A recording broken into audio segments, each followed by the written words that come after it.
Hello, happy Tuesday, happy Thanksgiving week for all of you in the United States. It's also hard to believe, but it's our last live stream of November. And then we have two live streams in December and our holiday extravaganza. And then it's 2024. Scary, isn't it? All right, so today we are I'm going to share highlights from the 20 books to 50K conference, which happened not last week, but the week before. Chad was here sharing with you some fantastic tips for writing your book and getting motivated while I was attending that conference. And so there was lots of great takeaways. And so some of them, I kind of put them into three different buckets to share my kind of biggest takeaways, tips, if you missed it. And I'll tell you a little bit about what that conference was in case you don't know. So Dabby Dawson's already in the house. Angela is here, of course. Thank you for being here, Angela.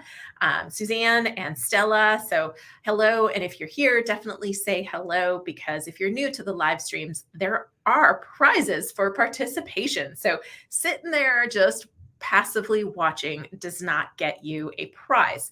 Of course, if you're watching the replay, commenting below on the day the replay is out or on any day a video is released, so Tuesdays and Fridays, gets you entered to win some of our fabulous prizes. And we have self-promote and succeed. Of course, we have this as a prize. We have self-publish and succeed. We have our hashtag no boring books mug. We have which I've got one in my office. Regular watchers will know that my other one vanished. So we'll see how long this one stays here. Somebody took my other one. We've got our Oh So Soft journal. And I think that's it for prizes today. But if you have not posted a review of Self-Promote and Succeed, do that today and then email team at booklaunchers.com so you can get invited to our reviewer party, which is happening next week. And it's happening on Tuesday of next week. And I have some really cool prizes. I have some exclusive swag that Angela doesn't even know what it is yet. I also have some other swag that I had at 20 books that I have some leftovers, so I'll be giving that away.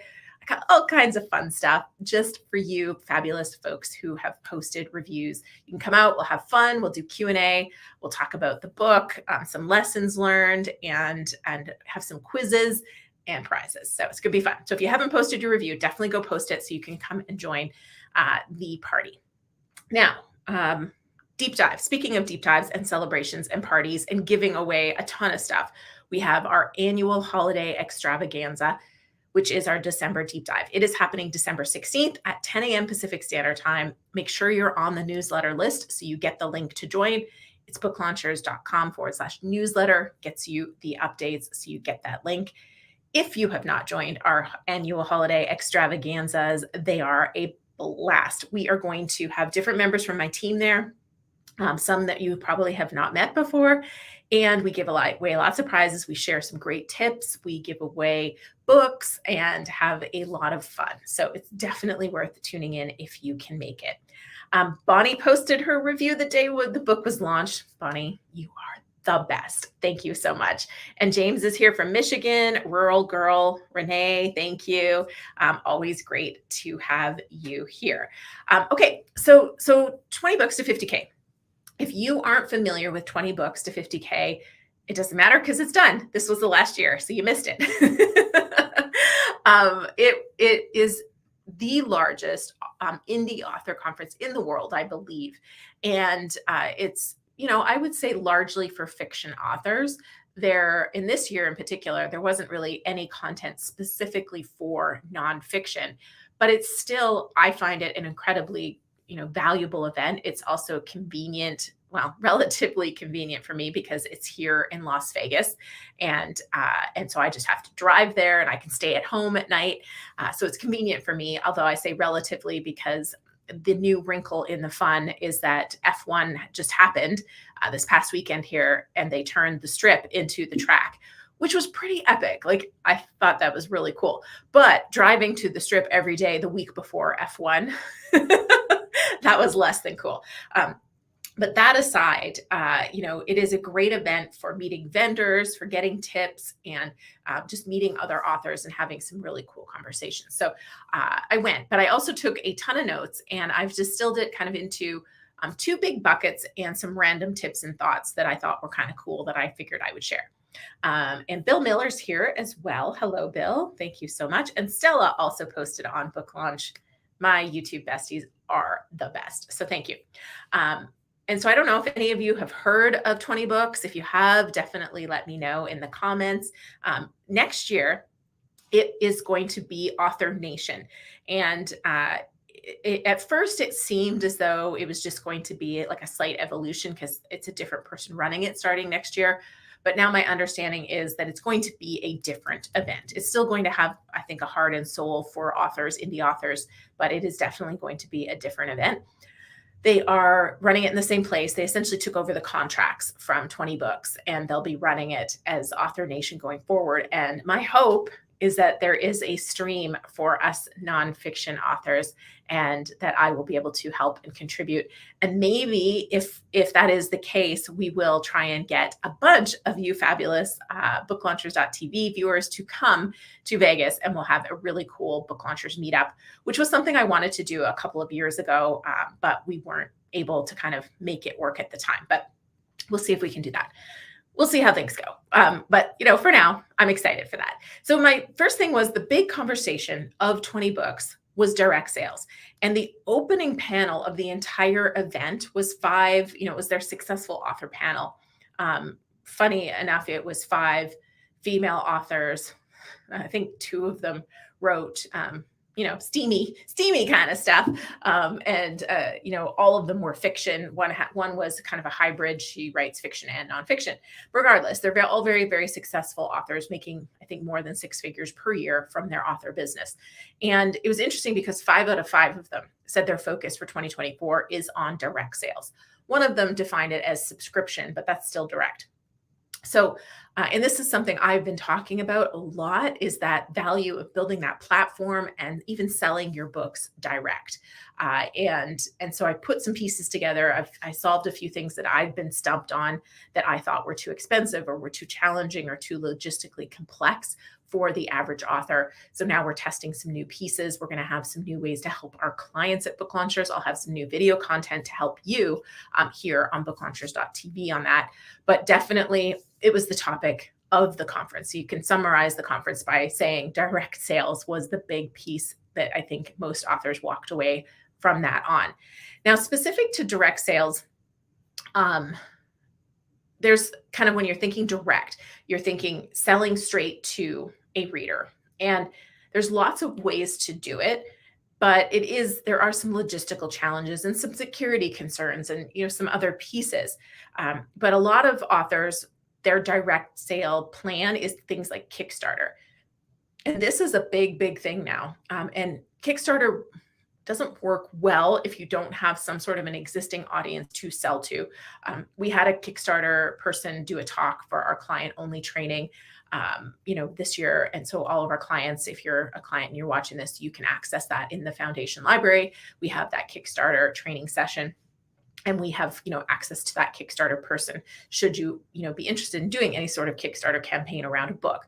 But a lot of authors are launching books with a Kickstarter. And that's a big, big topic is, how do you create these exclusive versions of your book so that, maybe you're going and signing copies, or you're giving them a special hardcover with like gold embossed pages, or, those kind of things. And then what else are you giving your best supporters of your Kickstarter campaign?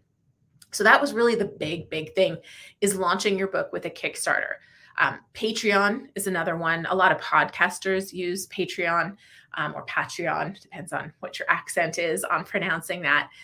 And that's another way. And so what they would do, and some of these things, again, are, I believe, more applicable to fiction authors than nonfiction. But Patreon allows you to, basically support your favorite creator with, $5, $10, $20 a month.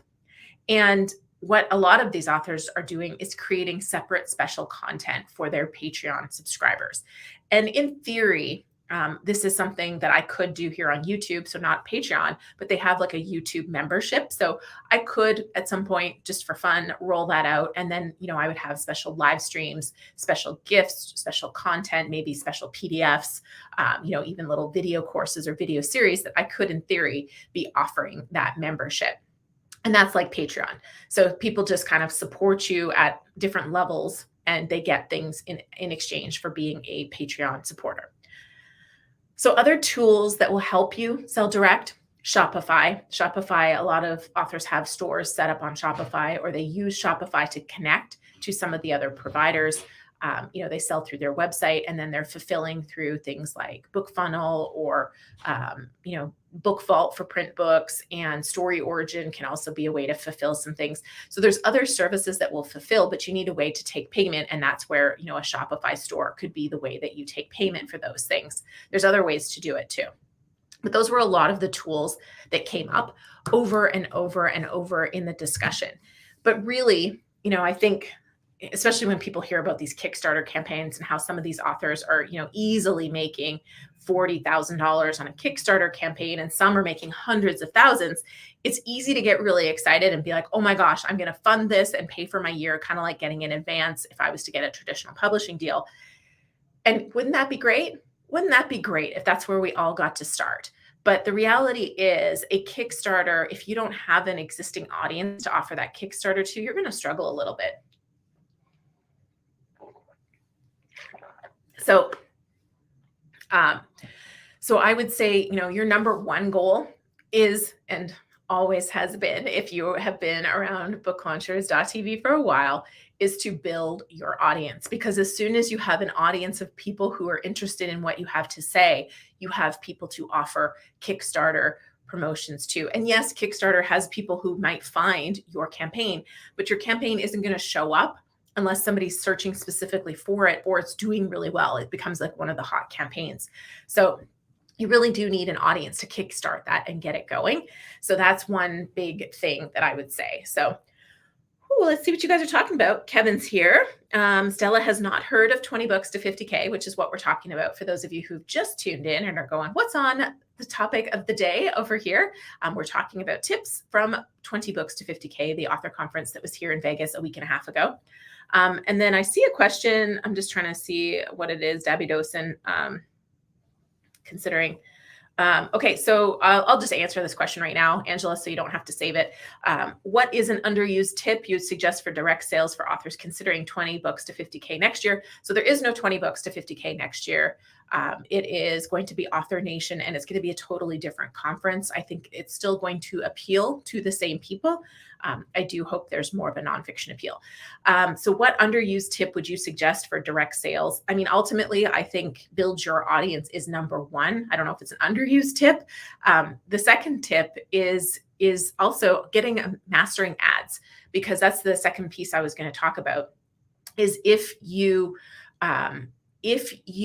are able to run ads, you can sell direct, then you can do this without an audience, or at least you can use this to build your audience. But it's tricky to run ads and have it financially pay off if you don't have a back end. And so what I mean by a back end is I run ads to selfpublishandsucceed.com. So if you go to selfpublishandsucceed.com, that's a landing page that I run ads to. Or we have equivalents like that.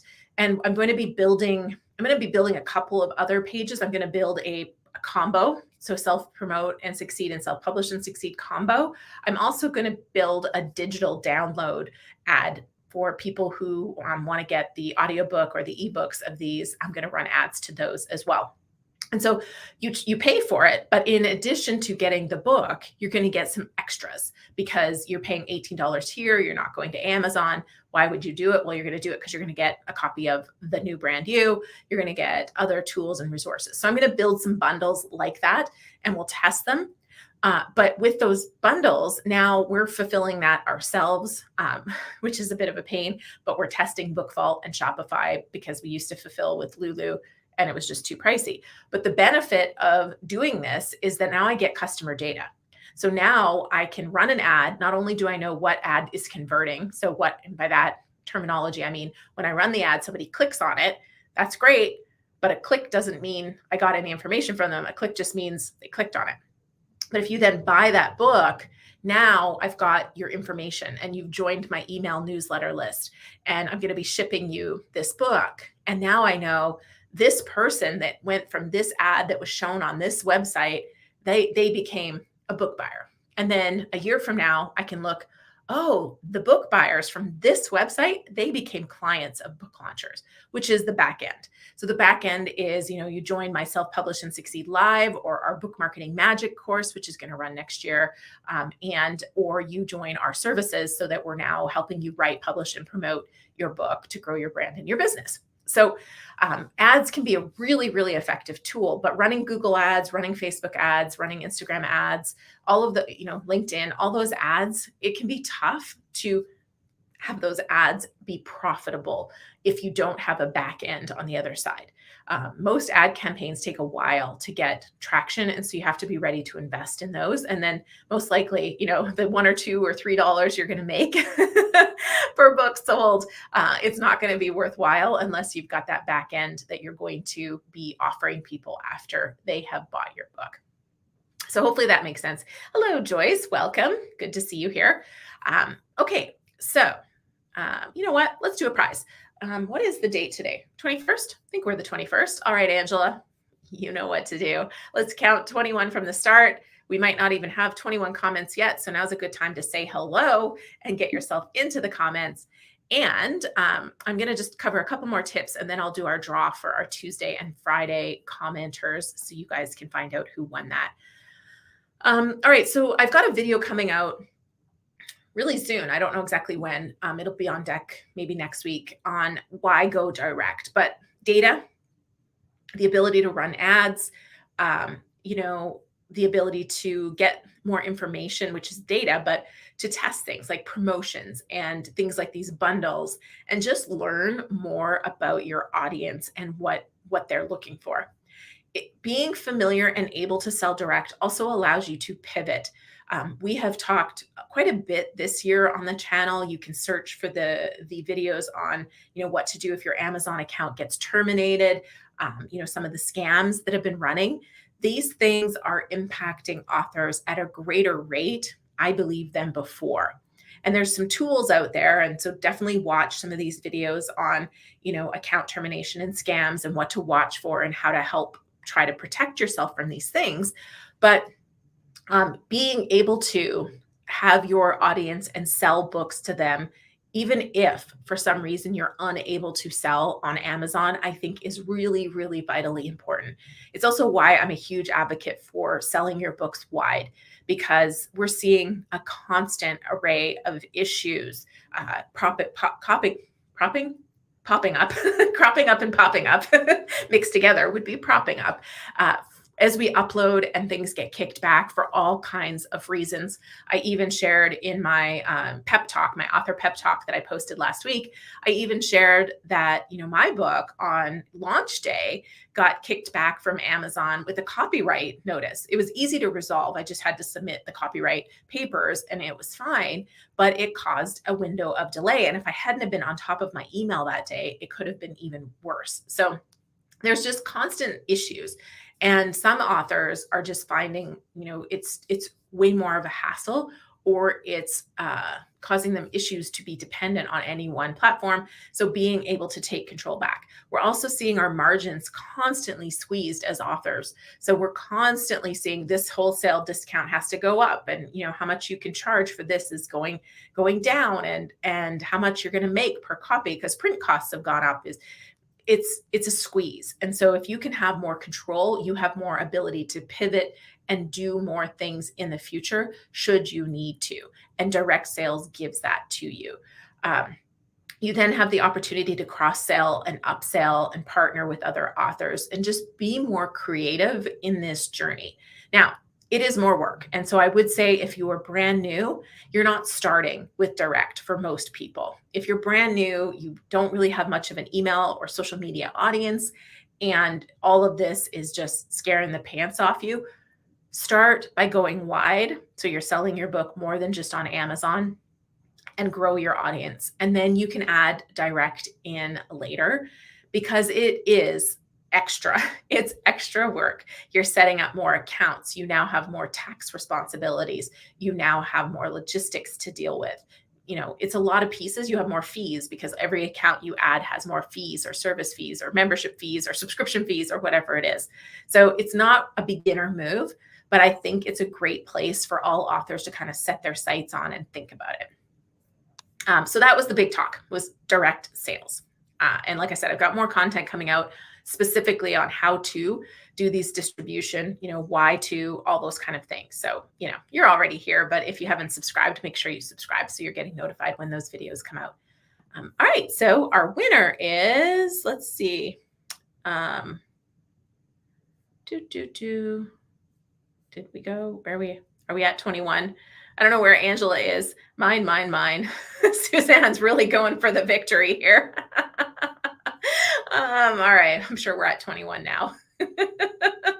All right. Lucky Fortune 8, your comment was 21st. So email at team@booklaunchers with your mailing address and your choice of prize. Self-promote and succeed, self-publish and succeed, our hashtag no boring books mug, or our Oh So Soft journal are your choices for today. Okay. So, and now while we're paused from the content, next up, by the way, I'm going to talk about AI because that was a big topic, very polarizing, hot topic of discussion at 20 books to 50K, which is what we're talking about. I know some new people have joined. So 20 books to 50K is the author conference I was at a week and a half ago. I'm sharing takeaways, tips, and I've got some kind of random things to share from the conference here in a moment. All right, so give me 1 second here. I'm going to share my screen and take you over to our random name picker, which is where I have uploaded. Let's see, share screen. I don't know if I want to share screen. Is that what I want to do? I think I want to. Yes, I want to share my screen. And I want to choose the select window, which will be the random name picker. Okay, we're in business. Here we go. Okay, so there's our random name picker. That's kind of hard for you guys to see. So let me make me small, and there we go. So I have entered in everybody who commented Tuesday and Friday of the last couple of weeks. Your names are all in here, and you are going to spin around and around until we have our first winner. So Mike Cook, you are winner number 1 of the folks who have commented every Tuesday and Friday, or on the Tuesday and Friday when the video came out. So you'll need to email Angela and let her know what prize you would like. Self-promote and succeed and self-publish and succeed. If you've already got copies, they do make fabulous gifts for the holiday season that is upon us now. All right, I'm going to do the other one while I am here. So, and Renee, congratulations. And I know I saw her on here already, so I know she's here today. So congratulations. You got to email Angela at team@booklaunchers.com to get your prize. I'm just going to remove that from the stream here.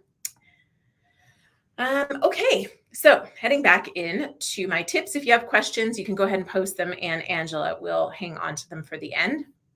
So like I said, AI was also a hot topic, but very polarizing. It was very interesting, actually, to see how heated it got in some cases when people would talk about using AI. There was some sessions on AI, and they were really good. One of them was actually really advanced, and I consider myself to be decent with AI, but I was sitting in that session going, whew, she just dropped a whole bunch of stuff on me that I did not understand. And so that was interesting. But the interesting part, so where it really got heated was, talking about writing your book with AI. Definitely people have some very strong opinions about that. But audiobook narration, there was a lot of people who were very anti-AI for narration. What I found was interesting was that there was, a lot of people are in the middle, which is kind of where I am. Like, I think I'm an advocate of AI as an assistant, right? I don't see it, and I don't plan to use it to drive the bus, but I do think it can be a great co-pilot or co-driver. And so for AI narration for audiobooks, I personally narrated my most recent book, but I used AI for the pickups. So I didn't have to go back into the studio and do the monotonous job of saying like the random words that I missed or that I mispronounced, which I thought was heavenly. What a gift to not have to go back in and spend a few hours repeating, what is almost always one or two words that you just haven't pronounced clearly enough. And to have AI be able to, I've cloned my voice and to have AI do it. I thought that was great. And had I been able to clone my voice and have AI narrate the entire audiobook so I could have saved myself 3 days, I would have done it. However, I have found that it doesn't emote at the right places or sound enough like me to go for long periods of time. That's going to change, and when it does, Julie Bot will absolutely narrate my next book because it's a ton of work. But there's a lot of narrators that feel like this is taking their jobs and they're very concerned. And the reality is it's not taking, in my case, it's not taking somebody's job except for mine, which I didn't, if I don't have to do it, I'm all for that.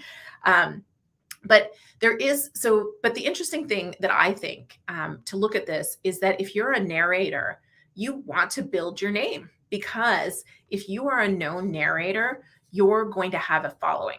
And that's going to give you value, that not only are you still going to be in demand, but also that you are going to be able to command a higher rate, despite the fact that the price of narration is going to go down because of the ability to narrate it with a robot.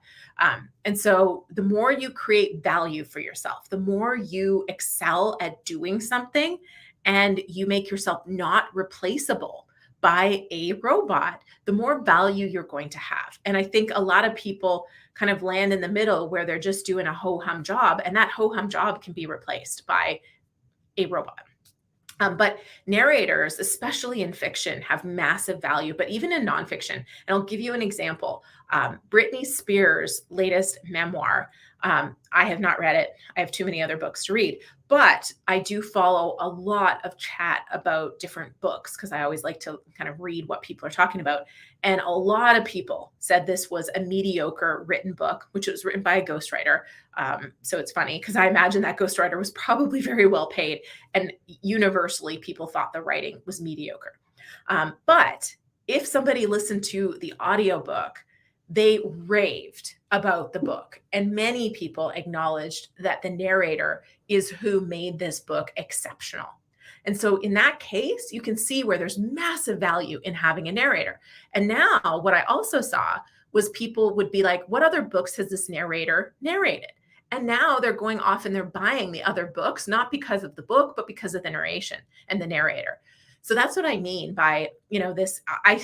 I look at it a little differently than not everybody, but then a lot of the people at the conference were looking at it, because I looked at it as, wow, if I was a narrator, I would be crushing. I would find a way to stand out, build a brand, and be the voice that everybody wants to hear, because now I'm going to be able to command a better, stronger, bigger rate for my services. And if you can be that Britney Spears narrator that everybody goes, wow, the book was so-so, but the narration made it exceptional, like, you're winning. So but it was interesting because everybody has opinions and strong kind of thoughts around this. The writing was interesting. I think from a fiction perspective, there's some really cool tools out there. There's Dibbly Create, of course, which we've talked about here. There was another one, which has just slipped my mind. I want to say it's like a rabbit. Anyways, it was a tool that one of the authors has created. And man, was it a cool tool to build out your worlds and think about characters and even plot your book using AI. I could see how it would assist greatly. And I met a couple of authors who won't necessarily disclose what their pen names are, but they've built bots that have imitated their voice, and they're able to crank out a book every week with this AI. And their books are performing, they're selling, but they've spent the time training the AI. So there's lots of people using it in all kinds of ways, but I think ultimately, I still stand by the fact that, certainly at Book Launchers, we're not generating the books using AI. We are using AI to assist us to to be more efficient, more effective, more productive. It's great for ideation. It's great for brainstorming. But yeah, that's kind of the gist of what was being discussed at the conference. And sometimes the after comments in the Facebook group, they had to turn them off. Because it was almost like the pitchforks and the fire were getting out there, and people were going after each other. But I can see it from all sides, and I understand the fear. I understand the concerns for sure. But I also see the opportunities and the places where it can apply and make our lives better. And the reality is, it's here. You don't have to adopt it, but you do have to accept the fact that it is here and it is not going away. So there is that part of it too. Okay. Let's see.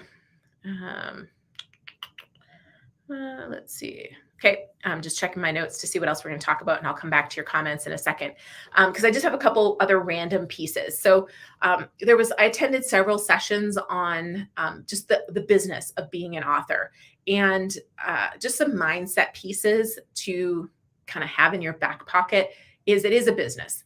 No matter what you've written your book for, it's a business. You have tax write-offs now. You have some risks and liabilities. And of course, your goal is to have revenue as well. So treat it like a business. Set up a credit card that is just for your expenses pertaining to your book. Even set up a separate bank account if you want. There's lots of other business kind of steps. But think about when you run ads, those are an investment in education in the beginning. You don't necessarily run ads and expect them to return a profit immediately. You're going to learn from them, but it's an investment in that education. Knowing your reader is as important as knowing your customer. In business, you have to understand why they're buying your book, where they're buying your book, what they're looking for, what else they want from you. All of those things are really important. And if you think of it like a business, you'll think of that reader in a slightly different way. Universally, this came up a lot. Don't try to do all the things. There's a lot of ways. I talk about this a lot. There's so many ways. Look how gigantic Self-Promote and Succeed is. And I don't get into the tactical execution of a lot of the pieces. I'm just discussing the strategy and the tactic to use. But then there's a whole other step to go and actually learn, for example, how to run Amazon ads, or how to do a BookBub, or how to use ebook sales sites. There's all the how-to after that. So don't try and do everything all at once. Pick one or two things, figure out what of those things is working, keep doing them. If they're not working, stop and start adding another one or two things in, and just keep doing that. Because a lot of people do a whole bunch of things and then they don't actually know which part generated the results and which one didn't. And I'll give you an example, a simple example, which is Amazon ads. Some people, their books are selling, but their Amazon ads look like they're not performing. They turn off the ads and suddenly their book stops selling. And what this is just that exposure effect. So maybe people aren't clicking on the ad and buying the book from the ad, but they're seeing the book on the ad. And then when they hear that person on a podcast, now they're buying the book, but they don't click from the ad to the book. You take out the ads and now suddenly it's not working. Or your book sales start to go down. But if you've done 10 things all at once, you're not able to identify what the cause and effect is of each of those items. So you want to do one or two things and just slowly add in and take out one or two things, because otherwise you won't know what caused the change. Finally, and I kind of actually touched on this inadvertently, which is, the narrator. If you do end up using a narrator for your book, it can be worth it to hire that name, that celebrity, or that well-known narrator that has an audience, that has a following. Because, if you're investing in narration and you're not narrating it yourself, why not help your audiobook by getting a boost? That's what the publishers are doing. That was one of the panels I attended on audiobook marketing, and they said that they are hiring narrators that have a following. Again, this goes back to my piece about, if you're a narrator and you're worried about your job, build your brand, build your following, be amazing at your craft, because you're going to have more value in the marketplace. And that cross-pollination of author narrator is really powerful. On this panel, they even talked about adding extra content for Patreon or Kickstarter campaigns, or even just to make the audiobook something people buy in addition to, is things like, if anybody listened to David Goggins, I can't think of the title of his first book, but he and the ghostwriter, was it the ghostwriter? I think it was the ghostwriter. They actually, they narrate the book somewhat together. So it's a joint effort, and some parts are narrated by David Goggins and some are narrated by the writer, I believe. And so it's a cross-pollination. It does not sync up with WhisperSync, but it does create some added value for the audiobook that people who love the book might buy the audiobook to get that experience. So, all right. What are you guys talking about over here? Okay. I just saw your question, Kevin. Are there any stats regarding having a named narrator do your audiobook and the resultant sales effect? No, not that I know of, because here's the challenge with that. Unless you produce your audiobook first by yourself or with a no-name narrator and then hire a narrator, you really don't have how are you going to test that? It would be very difficult to test. So I don't know how you would test it, but the publishing houses were talking about it and saying that the books that they had, and it's not apples to apples comparison because every book is different, but the books they had that didn't have a named narrator were underperforming relative to the ones that had a popular narrator. So it has become part of their strategy. If the author is not narrating it, they hire that named narrator with a following. All right, Angela, I am ready for questions. I'll scroll up and see some comments. I see Suzanne's comment. I took a class on AI, and it appears if you use AI on just the dedication, you don't need to disclose for Amazon. Okay, I'm not familiar with like the nuances of it. It would make sense that if you use it on just the dedication, because the dedication is usually so short. So I don't know if there's a percentage or what that class taught you, but as far as the book content, you can use it for your book description, your author bio.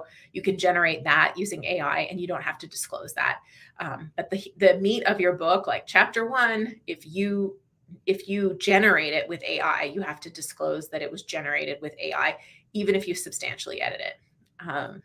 Okay, question 1 from Suzanne. When I set up my business page on Facebook ads, do I have to friend all my friends? Oh, do I have to friend all my friends again, or can I get all my friends automatically to the business page? You can invite all your contacts to like the page. I find it very annoying when people do that. But you can just send out a mass like notification to your contacts through that business page, and hopefully some of them like it. Just waiting for the next question. All right, so today's question is, what is the conference going to be called next year? That's our skill testing question for the day. So if you were paying attention and you know what 20 Books to 50K is going to be called next year, then you are our next prize winner for the day. And Suzanne said, why would you want a website with AI? Oh, .ai.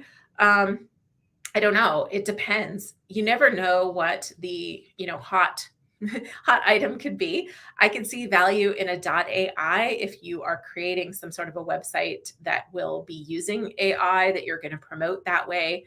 I don't know. I like to buy a lot of URLs. I kind of collect them. So I always like to buy, the websites that have certain extensions that are already related to the other ones that I have. But yeah, I don't know.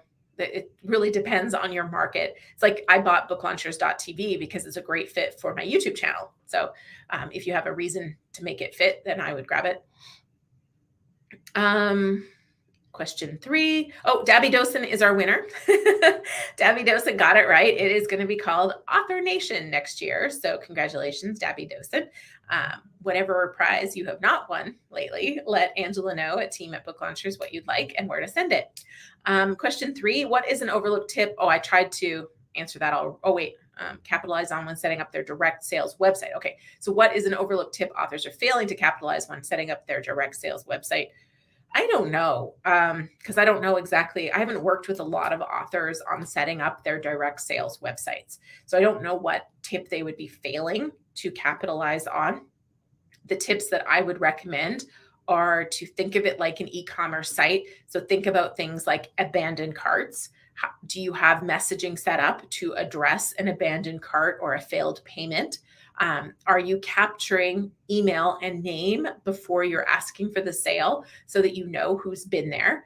Do you have email funnel for after they've bought your book to remind them that they bought your book, to remind them of the bonuses that went out there, to then introduce yourself and start to get to know them? So thinking of it like an e-commerce site, I think is really important, even though it's not a complex e-commerce site. Those are some key things that I would be thinking about. Um, Arnav, I'm not sure if I'm saying that right. Please, can you assist fiction writers also? Sorry. Nonfiction is a big category as it is, and fiction would just add so many nuances to what we do that we're going to focus on being the absolute best in nonfiction, and maybe someday we'll do fiction, but for now, we will be the best in nonfiction, and that's what we'll be constantly striving is to be the absolute best alternative to a traditional publisher, so that you can keep your rights and keep all your proceeds in control and sell direct to your reader, go wide, all those fun things. All right, I think there's one more question, and I'm just waiting for it to pop on up here. And Dabidos and I already told you that you're the winner. So after this last question, I think we'll be done for today. And hopefully you've all marked your calendars for December 16th for our holiday extravaganza. And then I'm not here with you in 2 weeks. Somebody from my team is doing it. I don't know if Angela knows who is doing it. But somebody will be here, same time, same place in 2 weeks with some amazing content for you. But it won't be me, because I'll be at a training in Maryland. So I'll be freezing my buns off. I always think people should not host events in cold climates in December, but I am Canadian, so I'll do my best to survive my cold trip. All right, the question is, used AI to make the background for my book cover. Do I need to disclose it to Amazon? Yes. If you generated anything with AI, you need to disclose it as AI generated. And there's different categories, which I showed you and talked about in a past live event. So I kind of took you right in there and said what you need to disclose in there. But if it's generated and then heavily edited, you'll mark that off. If it's generated and not heavily edited, you'll mark it off. It's not, I don't think you have to freak out about it. They're not shutting the accounts down that are disclosing that they've generated with AI. I think for the most part, it is a data collection play. And of course, they are trying to minimize the scammers. And so if you do it and don't disclose it, it's going to be a way that they can shut your account down. So disclose it, be honest. And, I don't know of too many people who are disclosing it and getting their account shut down, at least not yet. So, they're not anti-AI. They own an AI company. They're constantly investing in it. They've come out with AI narration stuff that's, I think, going to be available soon. It's beta. So there's lots of things they're doing with AI. But yes. Okay, it's going to be Sarah. Thank you, Angela. So in 2 weeks, you'll have Sarah Bean, our book marketing manager, here to talk all things book marketing. She is a wealth of knowledge. So definitely show up and ask your questions, because she knows all. She used to be a speaker's booking agent. She's been running our book marketing. She's been running the book marketing the whole time Book Launchers has been around, and she's been a part of more than 200 book launchers here at Book Launchers, as well as she's worked with New York Times bestseller on his launch and so much more. So you're going to have a blast with her back here in 2 weeks. And until then, and by the way, I saw somebody else's comment here. Where to go? Oh, St. John Butler. Just wanted to say your content is super valuable. Thank you. And thank you. And Suzanne just clarified. They said if you do use some art using AI, you don't have to disclose because you're directing AI. So it's just like you're painting. Yeah, I'm not sure. I don't know what course you took, but yeah, I think it depends. I think it depends a lot on what that is and how that's defined. I'd have to see what you were told and what the nuances are there, Suzanne. Always makes me nervous if there's gray area. I would rather stay, especially when your account is, because it's really hard if your account gets shut down to ever get it re-upped, re-engaged. So, but yeah, I mean, if you took a course and there's somebody who's familiar with it, Because she's saying if you do some art using AI, you don't have to disclose it because you're directing AI. So it's just like you painting. But really, I could argue I'm telling AI with my typing what to put on the screen. So to me, that's kind of like painting too, or photography. But yet, because of where the origin of that image comes from. So I'm not sure of the specifics and the nuances of it. But yeah, if you've got any documentation, I'd love to check it out so I can get more informed on those specifics. That would be cool. Um, yes, and Dabby Dosen added, so does this mean that cover artists, illustrators, and editors need to disclose to you, the author, if they use AI? Yes. If you have a writer, a ghostwriter, a co-author, you have to get disclosure. We updated our terms and conditions at Book Launchers just for this reason, because if somebody comes to us with a manuscript or some design work, we need to know so that we can properly disclose it. Let's see. Arnav said audiobook on playbooks will be better option. Only ASX. ACX probably. Can you also give more options where else we can publish the audiobooks? Yes, I just released a video, I think, or it's coming out on Friday about how to, let me just look quickly where that is, because I do actually have some content that I just filmed on audiobook distribution. So I think it came out already. So let's see. Sell Your Book on Findaway Voices came out on November 14th. And then I have another video that is selling your audiobook. There's another one. Audiobook publishing, how to avoid Audible. That one came out on November 3rd. So check those two videos out because that will help you immensely with that as well. All right, my friends, have a wonderful Thanksgiving if you are in the United States. Everybody else have a fantastic rest of the week. And I look forward to seeing you on our holiday extravaganza on December 16th.